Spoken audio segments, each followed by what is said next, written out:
What's up, everyone? Welcome to EpicBattleCry, the place where we cut through the crap to get to the real deal in the gaming industry. Today, I am Daniel Kaiser, joined by Tony Grice and Brent Adams. It is Wednesday, August 19th. We hope you're doing well. Happy Hump Day to you. We hope you're getting through the week and having a good time thus far. We've given you 2 episodes. Here's our 3rd. We've got 2 more coming. That's because it's the middle of the week, and that's what we do.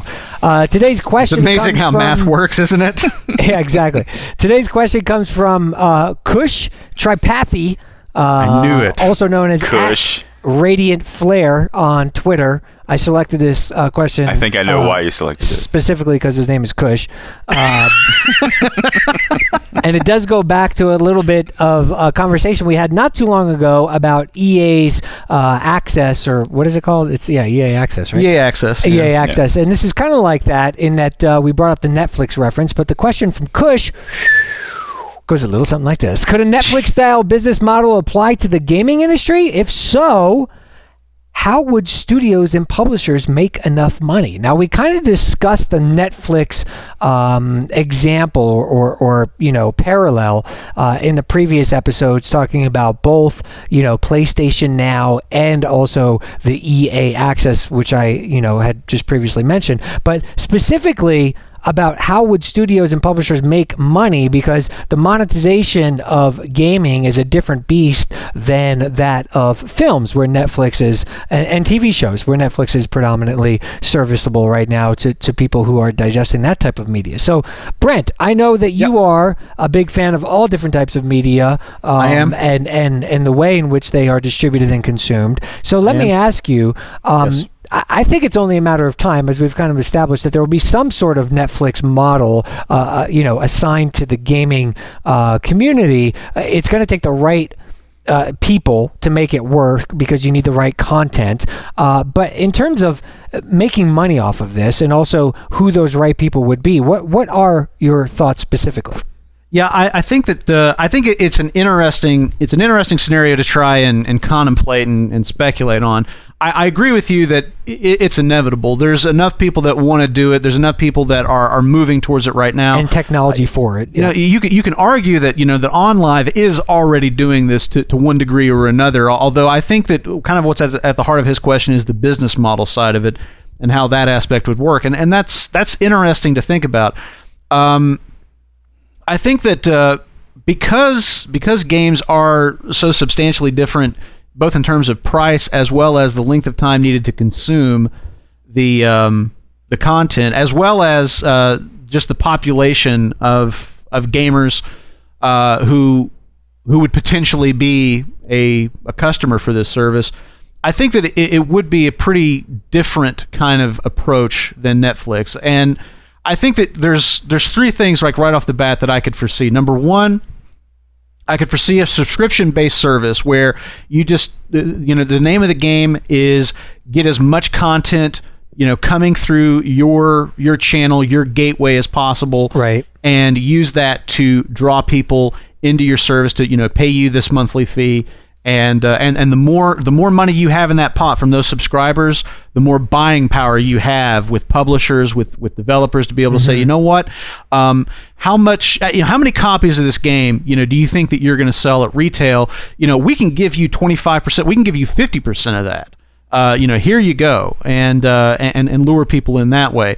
I think that there's definitely going to be. I guarantee you there's going to be developers and publishers who are going to be looking for a percentage. They're going to want a piece of those monthly subscriber fees, whatever it is. And, Activision's going to want 2%, then EA is going to want 2.5% or 3%, whatever. But you're definitely going to see people pushing for that. And then I think the third thing would be maybe some kind of ad supported type thing where depending on what games people choose to play, like more people are choosing to play the new Madden than some smaller indie title or whatever. So ads are getting attached to like the pre-rolls. Like, okay, your Madden game is warming up. Until then, enjoy this nice Mountain Dew commercial or whatever the fuck it is. and they do revenue sharing off of ad impressions. So I can definitely see some things like that working. As far as Netflix's specific business model, which is just money coming in and then paying, and I don't know, Netflix may do some other things, but as far as I'm aware, the primary thing that Netflix does is they negotiate.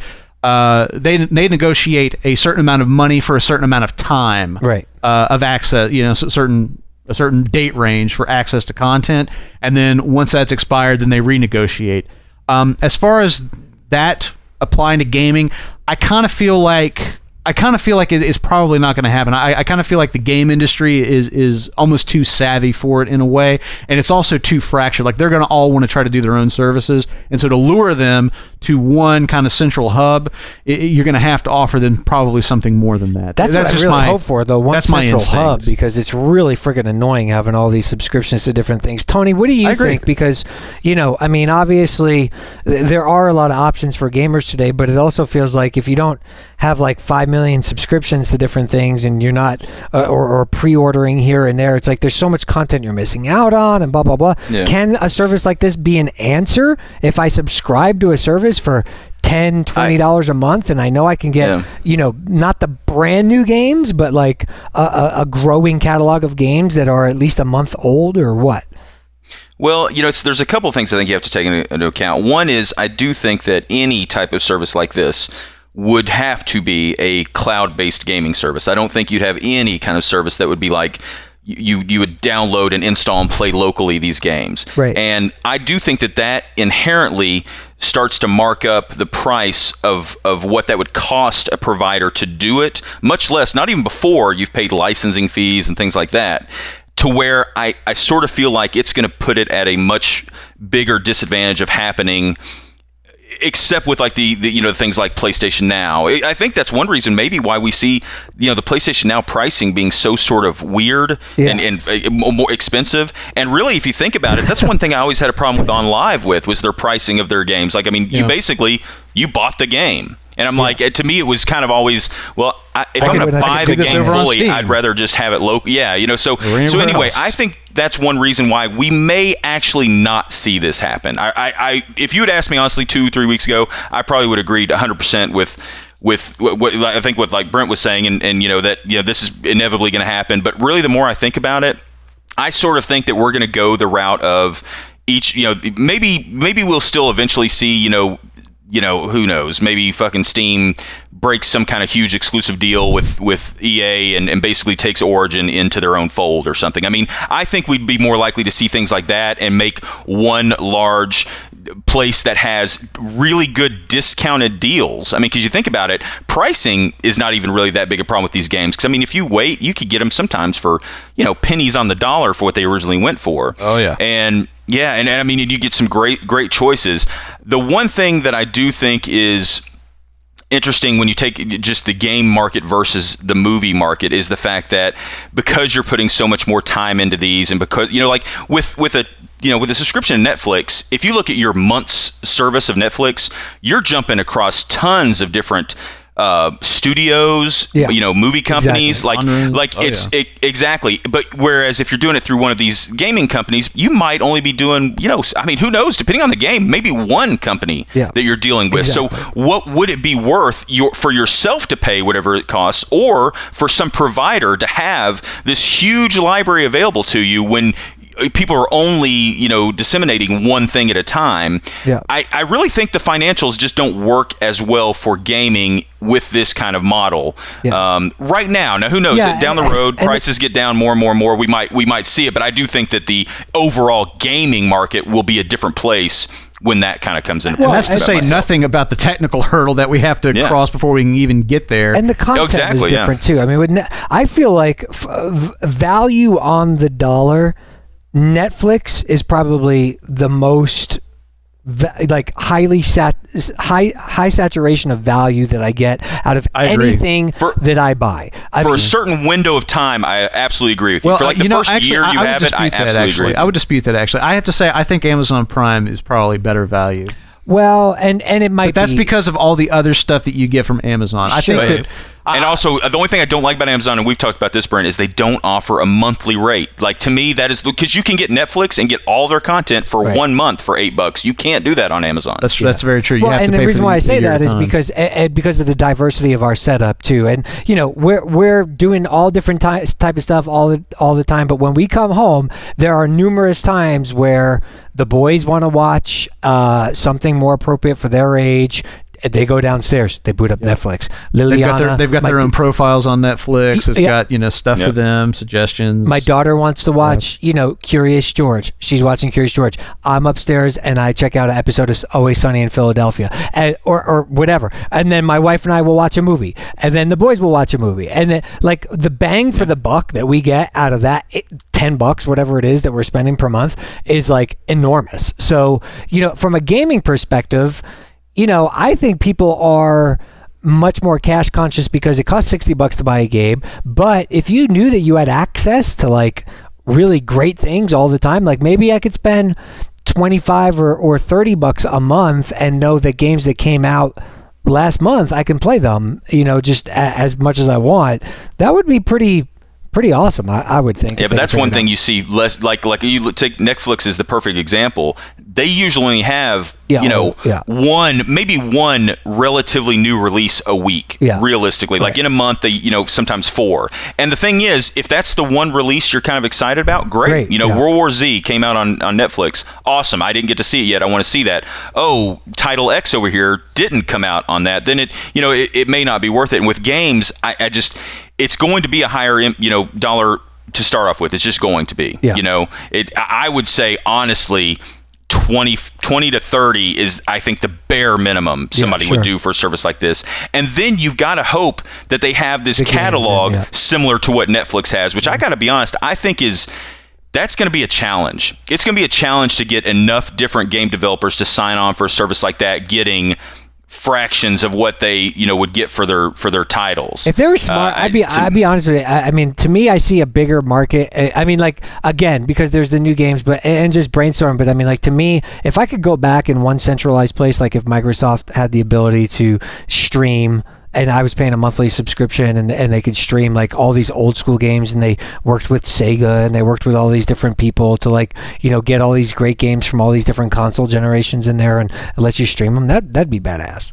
But if you took what you would have paid over the last couple of years at $20 or $30 a month, you could buy all those virtual games. I mean, like the pricing on that stuff is well, yeah. But I mean, you look for classic old games, you'll have no shortage of them on the Xbox Live store or PlayStation Store or Steam even. I mean, they all have classic games, and frankly, they're all usually relatively cheap. Well, so I don't necessarily know that this is a need in our market like it was for movies and TV. I don't know. I think that it's interesting because while you might be right in terms of, like, if you're a really savvy shopper and you know that you can get all those old school classic games during Steam summer sales for nothing almost, then you can kind of capitalize on it. But for kind of ease of use, I can see a lot of people who are not going to be bothered to like watch those things that carefully, to put them to their wish list, to watch for the sales. People are lured in by that idea of, like, I don't want to have to worry about buying every single thing I want.